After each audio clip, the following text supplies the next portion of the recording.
একটা electric machine, ঠিক আছে। আচ্ছা এখানে একটা লেখা আছে কম্পিউটার ইজ এন কেন লাগলো বলতে পারবেন? হ্যাঁ, ইলেকট্রিকের আগে ইটা ভাওয়েল আছে বলে ওখানে এন লিখিয়েছে। এটা তো সাধারণ তোমরা জানো নিশ্চয়ই, ঠিক আছে। ওই যে ইলেকট্রিক মেশিন, এটা কোন কম্পিউটার কি হচ্ছে একটা ইলেকট্রিক মেশিন, ঠিক আছে। হুইচ ইজ রিপ্রেজেন্টেড, কোন জিনিসটাকে রিপ্রেজেন্ট করে, মানে কোন জিনিসটা দেখায় জানো? Required information data. এর রিকোয়ার্ড আছে ডাটা ইনফরমেশন, ডাটা ইনফরমেশন কে কালেক্ট করে যেটা আমাকে দেখায় ওইটা হচ্ছে আউটপুট রেজাল্ট। আউটপুট রেজাল্ট মানে যেটা আমাকে দেখাচ্ছে, বুঝতে পারলে? রেজাল্ট দিচ্ছে আমাকে এটা। তাহলে কি করছে, ডাটাটাকে কালেক্ট করে আমাকে দেখাচ্ছে, তো ওই জন্য এটা কি করছে, রেজাল্ট রিপ্রেজেন্টেড করছে, বুঝতে পারলে?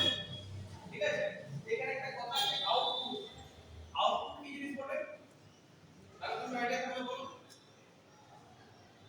দেখো কম্পিউটারে দুটি শব্দ আছে, একটা হচ্ছে ইনপুট, একটা হচ্ছে আউটপুট, ঠিক আছে। তোমাদের যেমন আসার সময় বললাম যে যখন ইন করবে তখন এখানে পাঁচ মারবে, যখন এখান থেকে যাবে তখন আউটে পাঁচ মারবে, বললাম তো।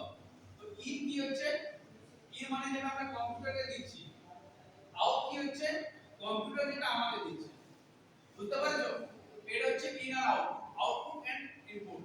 ইনপুট মানে কম্পিউটারে যেটা আমি দিচ্ছি, আর আউটপুট মানে কম্পিউটারে যেটা আমি দিচ্ছি।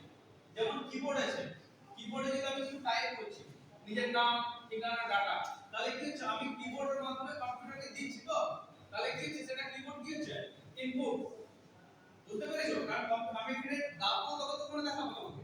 কারণ এটা যে কিবোর্ডে যে আমি ক্লিক করছি, চিপছি, তাহলে কি করছে কম্পিউটারকে ইন করছি, তো সেটা ইনপুট। মানে কিবোর্ড হচ্ছে একটা ইনপুটের এক্সাম্পল কম্পিউটারে, ঠিক আছে।